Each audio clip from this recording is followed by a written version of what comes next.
اور روحانی شکل وہی الہی ہے۔ اب یہاں پہ آیت نمبر 3 میں اللہ سبحانہ تعالیٰ فرما رہے ہیں کہ آسمانوں سے جو بارش نازل ہوتی ہے، جو زمین میں جذب ہو کر سب جانوروں کی روزی اور ان کی زندگی کا بقا کا ذریعہ بنتی ہے۔ اگر ہم اس واٹر سائیکل کو غور سے دیکھیں تو ہمیں پتہ چلتا ہے کہ کتنی چیزیں ہیں جو اللہ تعالیٰ نے اس کی خدمت میں لگائی ہوئی ہیں، تب جہاں کے بارش برستی ہے۔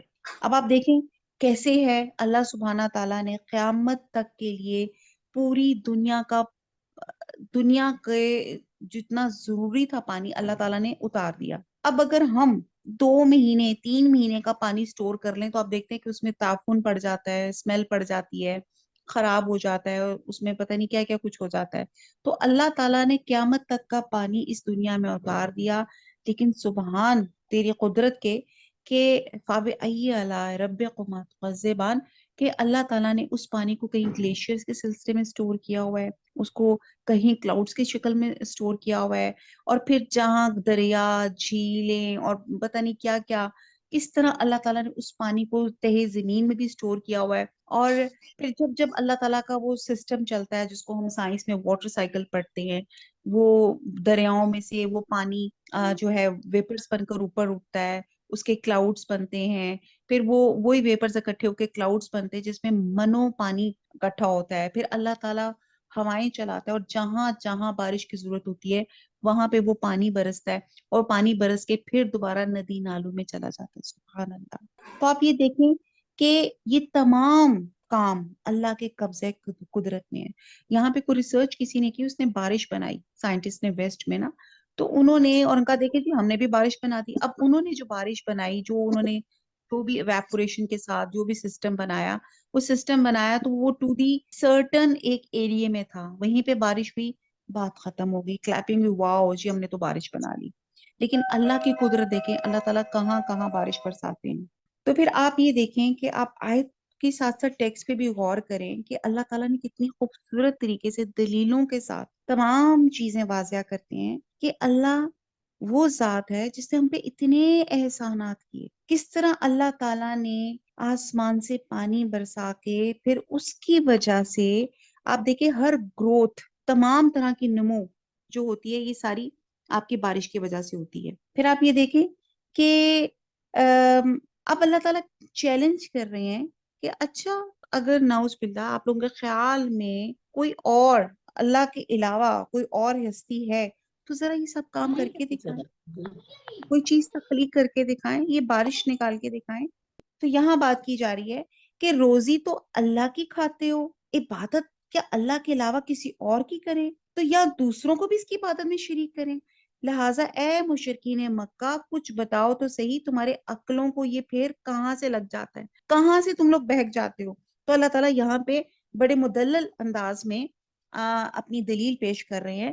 تو اور وہی جیسے میں اکثر کہتی ہوں کہ پورے قرآن کا خلاصہ جو ہے سورہ فاتحہ میں ہے، اور پورے قرآن کا خلاصہ آگے سے کیا ہے، ایاک نعبد و ایاک نستعین، کہ ہم صرف تیری ہی عبادت کرتے ہیں اور تجھ ہی سے مدد مانگتے ہیں۔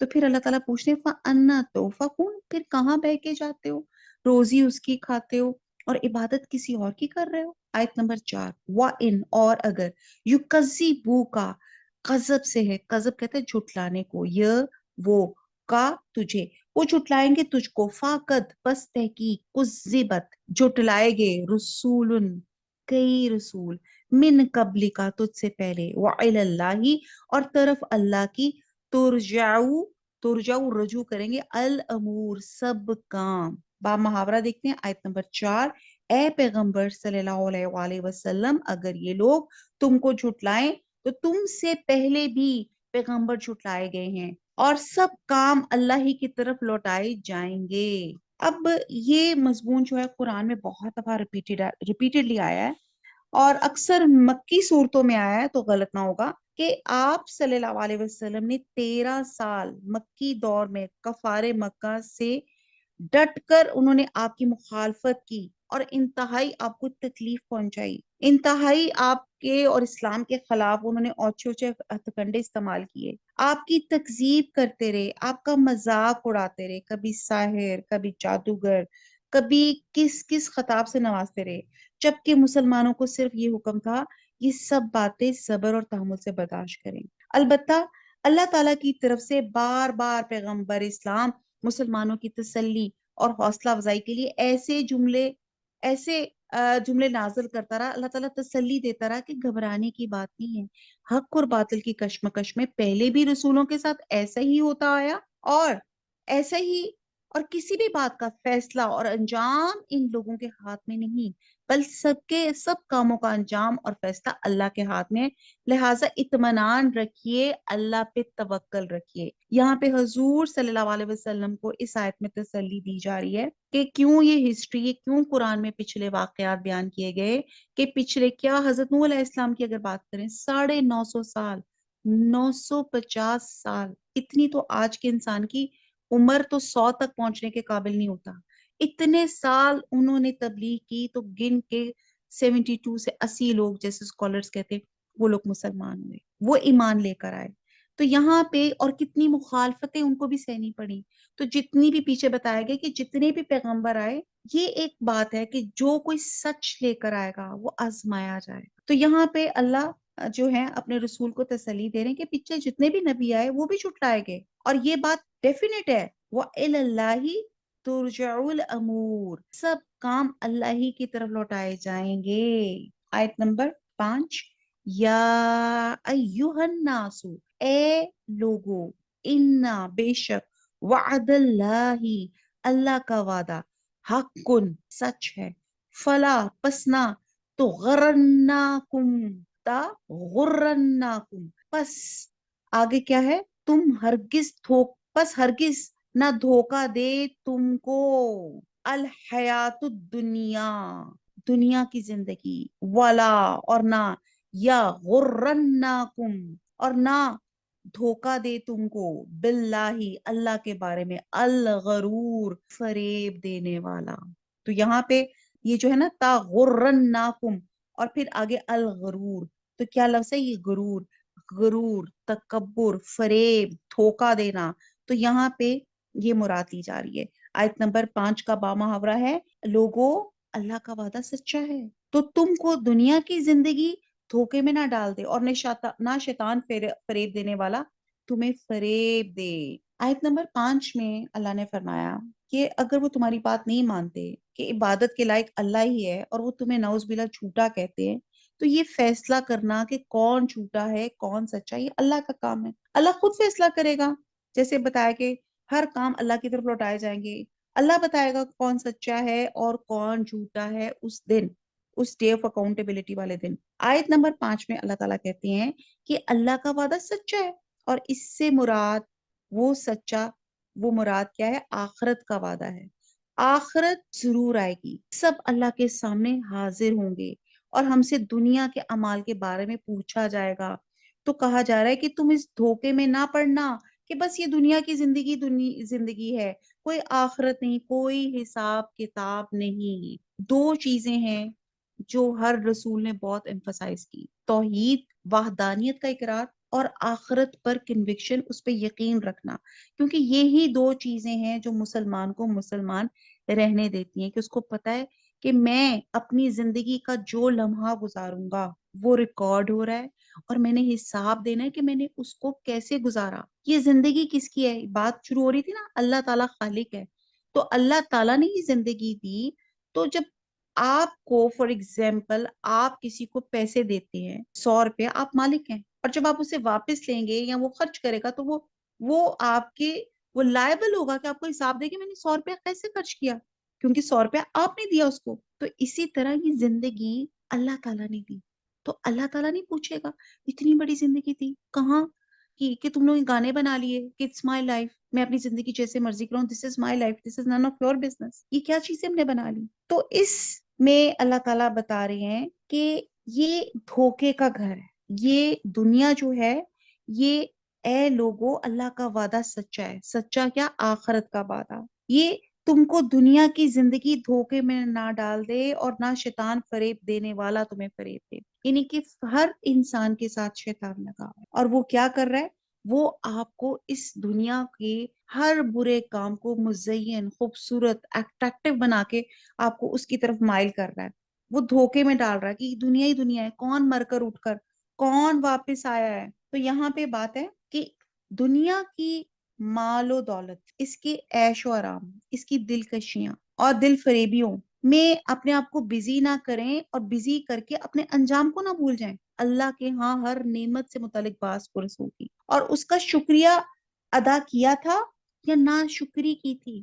جتنی بھی بلیسنگز اللہ تعالیٰ نے عطا دی ہیں، جیسے میں نے 100 روپے کی مثال دی، تو زندگی ایک فل زندگی میں آپ کے اندر آپ کی آنکھیں، کان، دل، یہ ہاتھ پاؤں کہاں استعمال کیے، حق میں استعمال کیے یا ظلم میں استعمال کیے. پھر یہ جو اور اللہ تعالیٰ نے نعمتیں، مال، اولاد، یہ جو آپ کو اور نعمتیں اللہ تعالیٰ نے دنیاوی عطا فرما دی ہیں، اور الحمدللہ، اور اگر کوئی دین کی سمجھ بھی عطا فرما دی ہے، تو اللہ تعالیٰ نے اس دنیا میں کوئی چیز، پہلی تو بات ہے، بیکار پیدا نہیں کی. دوسری بات، ہر عمل اپنا ایک نتیجہ رکھتا ہے. ہم نے سائنس میں پڑھا، ہر action has a reaction. تو کیسے ہو سکتا ہے کہ ہم محاسبے سے بچ سکیں؟ لہٰذا اس دھوکے میں نہ رہیں. زندگی بس یہی دنیا کی زندگی ہے، تمام اعمال ریکارڈ ہو رہی ہے، اور ان کے ریزلٹس بھی کمپائلڈ ہو رہے ہیں. اور اللہ کا یہ وعدہ ہے، یہی اس کا قانون مکافات ہے، جس کے خلاف کبھی نہیں ہوا سکتا. پہلی تو بات یہ کہ اللہ کا وعدہ اس آخرت کا سچا. اب شیطان کیا دھوکے دیتا ہے؟ شیطان کا اللہ کے نام پہ لوگوں کو دھوکا دینا، غرور، یعنی کہ بہت بڑا دھوکے باز، اور یہ شیطان ہے جو اللہ ہی کے بارے میں انسان کو دھوکے میں ڈالتا ہے. سب سے پہلے وہ کیا دھوکا دیتا ہے؟ وہ اللہ کی ہستی کے بارے میں لوگوں کو دھوکا دیتا ہے. اور آپ دیکھیں نا، جیسے اتھیسٹ اور یہ جس طرح لوگ جو آج کل ایک نو ریلیجن، ایک نیو نارمل فیشن آ چکا ہوا ہے کہ they don't believe in any religion, they don't believe, ناؤز باللہ، کسی اللہ کے تصور کو بلیو نہیں کر رہے ہوتے. تو یہاں پہ وہ اللہ کی ہستی کے منکر بن جاتے ہیں. اور جو لوگ شیطان کے اس فریب سے بچ نکلتے ہیں، تو پھر شیطان اگلا وار کیا کرتا ہے؟ یعنی کہ پہلے تو اللہ کی ہستی کے بارے میں لوگوں کو فریب دیتا ہے، پھر اللہ کی صفات میں بہت سی دوسری ہستیوں کو بھی شریک بنا دیتا ہے، اور پھر ان کو راہ سے جاتا ہے کہ دیکھو یہ صفات، یہ دیکھو وہ شافی ہے، وہ فلانا ہے، وہ فورچون ٹیلر ہے، یا اس طرح کی چیزیں. غیب کا علم اللہ دیتی ہیں، شفا دینے والی اللہ کی ذات ہے، رزق اللہ سبحانہ تعالیٰ دے رہی ہے. تو یہ کس طرح کوئی اور اللہ کی صفات میں کوئی اللہ تعالیٰ کا شریک بن سکتا ہے؟ اللہ تعالیٰ ہر چیز معاف کر سکتے ہیں، لیکن شرک، ظلم سب سے بڑا گناہ ہے، ظلم عظیم ہے. اب کچھ لوگ مظاہر کائنات کے پجاری ہوتے ہیں، کچھ فرشتوں کے، کچھ جنوں کے، کچھ اولیاء کے، کچھ قبروں کے مجاور ہوتے ہیں. ہر دور میں شیطان انہیں شرک کی نئی نئی راہیں سجاتا ہے کہ اس کو بنا لو، اس کو اللہ کے شریک بنا لو، اس کو بنا لو. اور پھر جو لوگ اس فریب سے، اللہ کی ان صفات کے فریب سے جو لوگ بچ جاتے ہیں، تو پھر آگے سے پٹی یہ پڑھاتا ہے کہ چلو گناہ کر بھی لیا نا، اللہ بڑا غفور ہے، اللہ بڑا رحیم ہے، ابھی بڑی زندگی پڑی ہے، ابھی توبہ طائب کر لیں. اسی طرح شیطان لوگوں کو اللہ اور اس کے عذاب کے سے نڈر اور گناہوں پہ جری بنا دیتا ہے، جو سب سے خوفناک بات ہے. پہلی دفعہ جرم کرنا بہت مشکل ہوتا ہے. آئی ریمبر جب میرے بچے تھے، تو میں بڑی پہلی بچی کے ساتھ بہت ڈیسنٹ لینگویج اور یہ وہ بہت خیال رکھنا کہ بھئی مینرزم، لینگویج کے سلسلے میں بھی کہ اچھی زبان بولنے. 1 سے 2، پھر 2 سے 3 بچے ہوئے، تو پھر آپ کی زبان تھوڑی سی کھل جاتی ہے، یعنی کہ تھوڑی سی، بچے جو تنگ اتنا کرتے ہیں تو ہاتھ بھی کھل جاتا ہے، تھپڑ بھی لگنا شروع ہو جاتے ہیں، آپ کی تھوڑی سی ابیوزو لینگویج بھی ہو جاتی ہے. تو آپ یہ دیکھیں، وہ پہلا مشکل ہوتا ہے، اور جب آپ کا ہاتھ کھل جاتا ہے تو وہ پھر کھلتا ہی چلا جاتا ہے. ٹھیک ہے؟ تو بات یہ ہے کہ اسی طرح جب انسان ایک گناہ کرتا ہے، پہلے گناہ میں، پہلے جھوٹ میں اس کو تھوڑا سا ضمیر ملامت کرتا ہے، تھوڑا سا اس کو ندامت ہو رہی ہوتی ہے، تھوڑی سی ہیزیٹیشن ہوتی ہے، اور شیطان ہماری وہی ہیزیٹیشن ختم کرتا ہے. اور جب وہ ہماری وہ ہیزیٹیشن، وہ ایک گناہ ہو جاتا ہے، تو پھر اگلا گناہ کرنا آسان ہو جاتا ہے. وہ یہی چیز ہے، پھر وہ گناہوں میں نڈر ہو جاتا ہے، اور وہ پھر ایک گناہ کے بعد دوسرا گناہ، پھر وہ چین بنتی جاتی ہے. جس کا فار ایگزامپل چھوٹی سی مثال ایک جھوٹ ہے. پہلا جھوٹ، جی یہ سوٹ کہاں سے لیا؟ پہلا جھوٹ. اب آپ نے کہیں سے لیا، آپ نے کہا جی میں نے فلانے مال سے، فلانی جگہ سے، فلانی برانڈ کا لیا ہے. اچھا جی، اگلا کتنے کا لیا؟ اب آپ بتانا نہیں چاہ رہے. اب اگلا بندہ بھی آپ کو جھوٹ پہ مجبور کرتا جا رہا ہے. اب آپ نے سیل میں لیا یا whatever it's first copy یا واٹ ایور، لیکن آپ نے وہ سوٹ کا بھرم رکھنے کے لیے اگلا جھوٹ بول دیا، ہاں جی میں نے تو اتنے کا لیا. پھر تیسرا، یعنی کہ اٹ کیپ گوئنگ آن، یعنی کہ وہ پھر جھوٹ نہیں ہوتا، وہ جھوٹ کی ایک چین بن جاتی. تو اس لیے آپ دیکھیں کہ گناہ اپنے ساتھ مزید گناہوں کے جراثیم، جس کو کہتے ہیں نا کنٹیجیس قسم کے، وہ پھر وہ لے کر آتا ہے. تو یہاں پہ یہ چیز بات کی جا رہی ہے کہ گناہوں میں آپ کو شیطان آپ کو دلیر بنا دیتا ہے. اور پتہ ہے اللہ تعالیٰ نے صاف کہہ دیا کہ دنیا کیا ہے، یہ دھوکے کی جگہ ہے. اور آیت نمبر 6، ان الشیطان، ان بے شک، الشیطان شیطان، لکم لیے تمہارے، عدوٌ عدو دشمن ہے، فاتخذوہ فا پس اخذ کرنا ہو، پس سمجھو تم اس کو عدوً دشمن، انما اس کے سوا کچھ نہیں کہ یدعو دعا سے ہے، ندا سے ہے، پکار سے ہے، وہ بلاتا ہے، حزبہو، حزب کہتے ہیں گروہ کو، جماعت کو، تو حزبہو اپنے گروہ کو، لی یکونو تاکہ وہ ہوں، من اصحابی تاکہ وہ ہوں رہنے والے، السعیر سعیر دوزخ کے. تو آیت نمبر 6 کا بامحاورہ یہ ہے، شیطان تمہارا دشمن ہے، تم بھی اسے دشمن ہی سمجھو. وہ اپنے فالوورز یعنی کہ اپنے پیروں گروہ کو بلاتا ہے تاکہ وہ دوزخ والوں میں ہوں. اب آپ دیکھیں آیت نمبر 3 میں اللہ تعالیٰ نے ہمیں فرمایا، لوگوں تم پہ اللہ کے جو احسانات ہیں انہیں یاد رکھو. ٹھیک ہے، ہم عام طور پہ کیا یاد رکھتے ہیں؟ جو ہمارے پاس ہوتا نہیں ہے، جس کی محرومی ہوتی ہے. دن رات اٹھتے بیٹھتے اسے یاد کرتے ہیں. اللہ کا حکم کیا ہے کہ اللہ کی نعمتوں کو یاد کرو، دل میں بھی اور دوسروں کے ساتھ بھی. آپ دیکھیں جب دو لوگ بیٹھتے ہیں، جب آپ کسی کے گھر ملنے جاتے ہیں تو وہ کیا کرتے ہیں؟ حال چال پوچھتے ہیں، پھر گفتگو شروع ہوتی ہے، اور عموماً کن چیزوں پہ بات شروع ہوتی ہے؟ پریشانیوں پہ. وہ کام ایسا نہیں ہوا، وہ پریشانی، یہ دکھ ہو گیا، یہ بڑی ٹینشن ہے، یہ سب چیزیں ہیں. تو یہاں اللہ تعالیٰ بتا رہے ہیں کہ جو شخص اللہ کی نعمتوں کو یاد کرتا ہے، اس کا ذکر کرتا ہے، اس کا شکر ادا کرتا ہے، تو اللہ اس کی دوسری کمی کو بھی پورے کر دیتے ہیں. اور نہ شکرہ جو ہوتا ہے اس سے وہ چیز چھین لی جاتی ہے جو اس کے پاس نہیں ہے. تو یہاں جو آیت نمبر 6 میں بتایا گیا کہ شیطان بہت بڑا دشمن ہے. ٹھیک ہے جی. اب آپ دیکھیں، آپ کو یہ پتا ہے کمرشلزم کیا ہے؟ کمرشلزم میں آپ کوئی بھی کمرشل اٹھا کے دیکھ لیں، اس میں سب سے پہلے آپ کو ایک فکر دیں گے، ایک پریشانی، ایک تھاٹ دیں گے. تھاٹ کیا دیں گے؟ او ہو، آپ نے ایڈ دیکھا ہوگا اس کا، ہیڈ اینڈ شولڈر کا، خشکی، ڈینڈرف گر گیا، بہت پریشانی، امبیرسمنٹ، او ہو موٹا ہو گیا، او ہو یہ بال خراب ہو گئے، او ہو رنکلز آ گئی.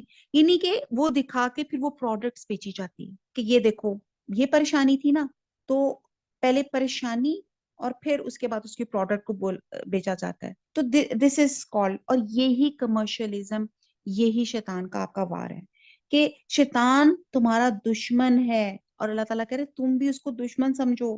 وہ اپنے گروہ کے گروہ بلاتا ہے، گروپس بلاتا ہے تاکہ وہ دوزخ والوں میں ہو. اب کیا ہوا شیطان کی، اگر ہم شروع سے ان شارٹ ایک سٹوری آپ لیں تو کیا تھی؟ کیا اللہ تعالیٰ فرماتا ہے لوگوں تم شیطان کے فریب میں نہ ہو، اس کی ایک بھی بات نہ ماننا، وہ پہلے دن سے تمہارا دشمن ہے، لہٰذا تم اسے دشمن ہی سمجھو.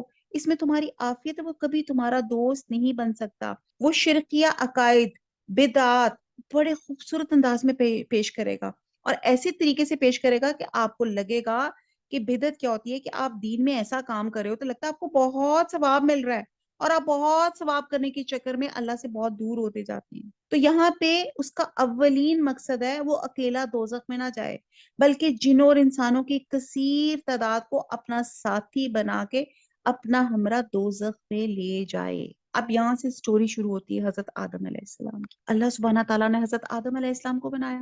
آدم علیہ السلام کو میں کٹ شارٹ کر کے کہہ رہی ہوں. تو اللہ تعالیٰ نے کہا کہ یہ میری تخلیق ہے، ہر چیز اللہ کی تخلیق ہے، پر اللہ تعالیٰ نے کیونکہ حضرت آدم انسان کو اشرف المخلوقات، تمام مخلوقات سے افضل کا درجہ دینا تھا، تو اللہ سبحانہ تعالیٰ نے کہا چلو بھی اس کو سجدہ کرو. تو جس میں شیطان نے انکار کر دیا، حالانکہ وہ بھی اللہ کی تخلیق تھی. تو اب آپ یہ دیکھیں کہ اس نے 3 4 جو کرائمز کیے تھے، پہلا کرائم کیا کیا تھا؟ انا خیر منہ.